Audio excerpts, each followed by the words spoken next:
So we're talking about how we're going to lose this weight, and I want you on this journey with me.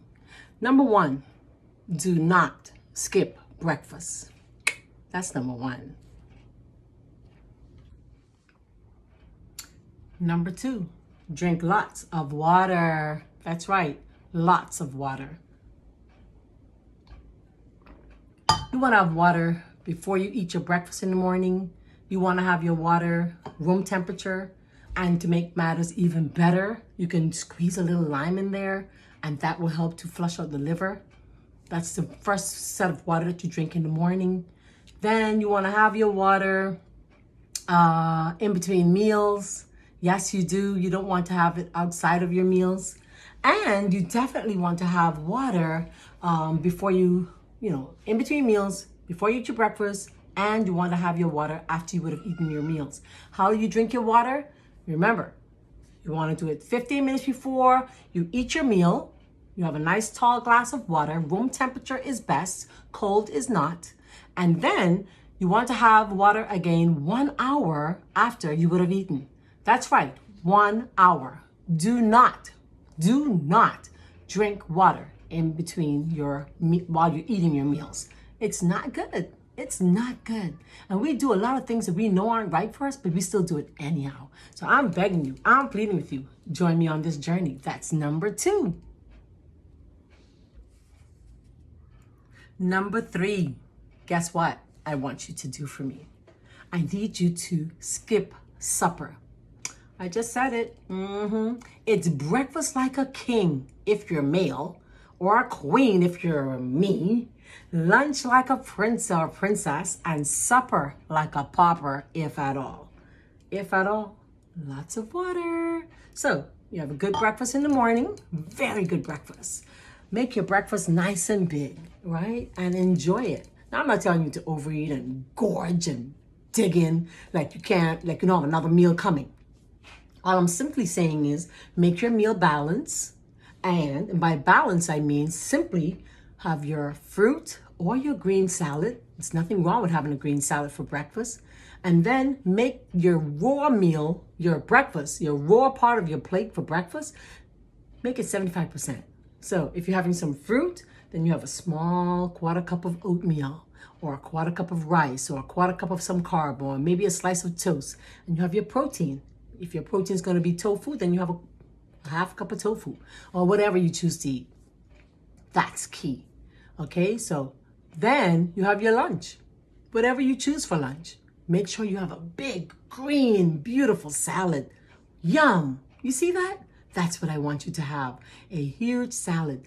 Then you want to put in your carb, 1 serving of carb, and your protein, whatever you choose as your protein. Of course, I'm on the vegetarian vegan diet, so I may have tofu, I may have a meatloaf that I made, or I may have some, I don't know, who says what I'm going to have, but I'm just saying, I may have some beans, I may have some nuts, that's what I'm going to have. But I want you to do it your way for this week.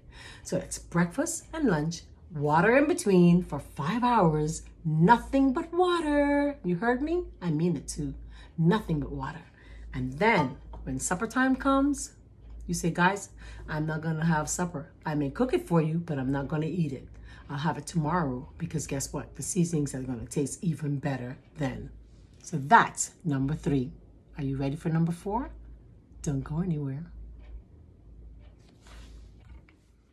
Next, nothing in between your meals but water. Not a nut, not a raisin, not a fruit. I know this fruit behind me looks great. None of it. Only water.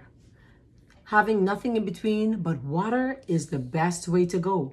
It gives your body an opportunity to burn off the excess calories that you might have consumed. Who's to say when or throughout the next meal? So nothing in between your meals, just water. And if you think you're going to faint because you haven't had enough meals or haven't had enough food, then have a glass of water with a little lime in there. Just squeeze it in there and give yourself a burst of energy from that. Just water, because it's that important. Number 6, are you ready for it? Sleep. You need at least 8 hours of rest each night. Are you having difficulty sleeping? You know, I used to have difficulty sleeping. I used to have the hardest time going to sleep. I'd be up all night long, counting sheep, I call it. And when I couldn't sleep, I would get into reading or turning on my music or something. But it's disturbing not being able to sleep. You need to sleep. Sleep is important. And it's very important because we need the rest. Sleep is important. The rest is important because the fact is our bodies need to regenerate and it needs to heal. So get your sleep. Get to bed on time. It's important that we do that if we are going to lose this weight. Rest, rest, rest. Be regular. Sleep gives you more willpower the next day. Are you ready for it? That's the next one. It's coming. Stay tuned.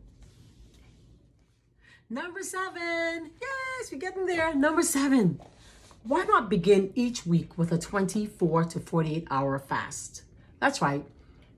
You start each week with, and you can choose your day. Whatever day you choose. Choose at least 1 day to 2 days each week that you are not going to have any cooked food. You can have juices. You can choose watermelon. You may choose to just have some fruit, or you may choose just to have some salads. 1 day, no cooked food. What it does, it helps to reset your metabolism.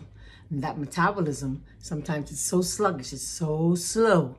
And if this is going to help you, it will help you. If you can do it, make sure if you're going to do this, find out from your physician if it's okay. Always, whenever you're making changes, find out from your doctor first if it's okay. Next one, are you ready? I'm ready. Don't move. My favorite, it actually says exercise. And if you can get a little 10-minute digestive walk after each meal, that's even better. But if you can walk like 1 to 5 hours a day, I said it, 1 to 5 hours a day, moderate to heavy, moderate exercise, it suppresses your appetite. Exercise acts as an appetite suppressant. So, you know, when I was like wanting to lose weight and I really was fighting and struggling for many years, I used to take these appetite suppressants. I don't even remember the names. They were awful. And they probably did work to help me to cut down on my appetite, but it was destroying my body. And I know that God was not really happy with that. So guess what I did? I decided I would just exercise. And I found that the longer I exercised and the harder I exercised, I would have this built-in appetite suppressant.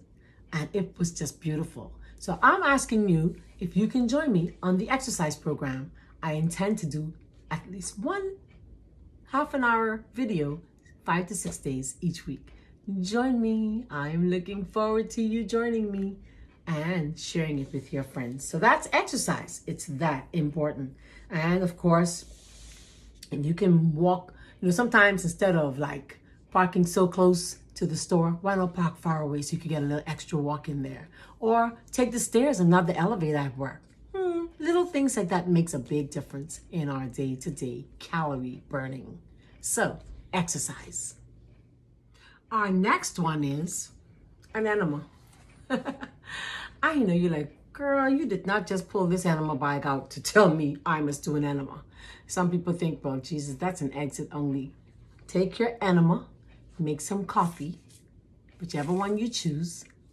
I just happen to have Maxwell House because I remember as a child, Maxwell House, the commercial was so cute, so I just picked it up at the food store. But here's the most important part. You make your coffee. And if you have not done a coffee enema before, then I want you to try doing it. For me, I need you to make sure you do it light. Make a light coffee. Don't make it a rich coffee. So what do I mean by that? You take 2 cups of water and a teaspoon to 2 of coffee. Bring it to a boil for 15 minutes and let it simmer for 5. Turn it off, let it settle, and you can pour 2 cups of water into that once it's finished. That's a very weak coffee. You're gonna just use 8 ounces of water, 8 ounces of coffee to pour into your bag. 8 ounces of coffee, that's it, and 1 to 2 acidophilus or probiotics You open the capsules and you put it in here.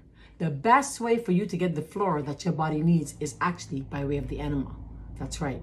Taking it this way, you only get a small percentage of it. But taking it this way, it literally, you get almost 100%.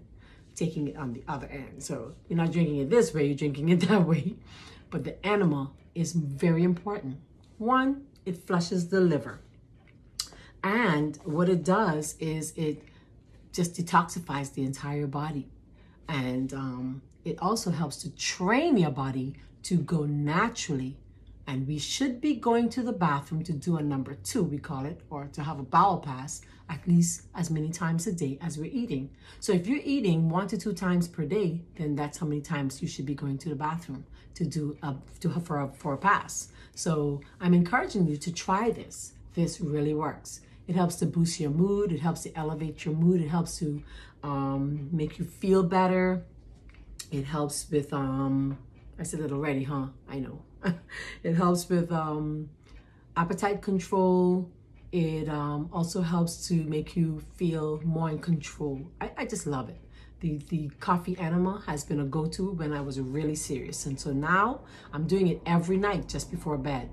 And so that's the best time to do it. Do it at night, just once a day. And the challenge is you're going to do it every day for the month and then see how well you feel at the end of the month. And we're looking for great reports. We're looking for raving reviews. And if you feel jittery and your heart is fluttering, then discontinue. Just use water and use your 8 ounces of water with your probiotics, or use catnip tea.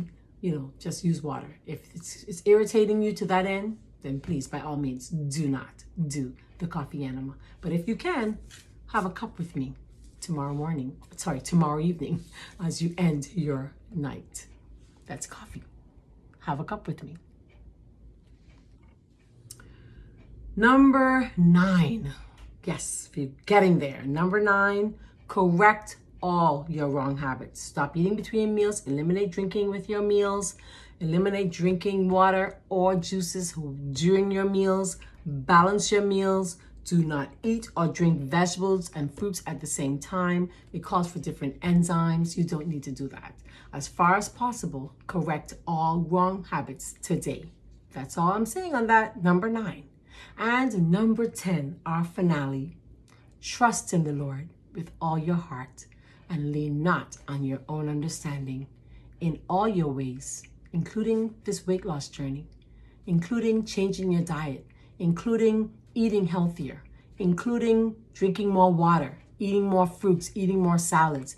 In all your ways, acknowledge Him, and He has given us a promise. He shall direct your path. I hope that these 10 points really help you on this journey to a better health, a journey to a slimmer me and you. I'm happy to share with you. I'm your friend, Marlene. Why not do me a favor? Subscribe to my YouTube channel, share it, like it, and comment. We're looking forward to hearing from you. This is your friend, and I love you. Bye-bye. See you next time.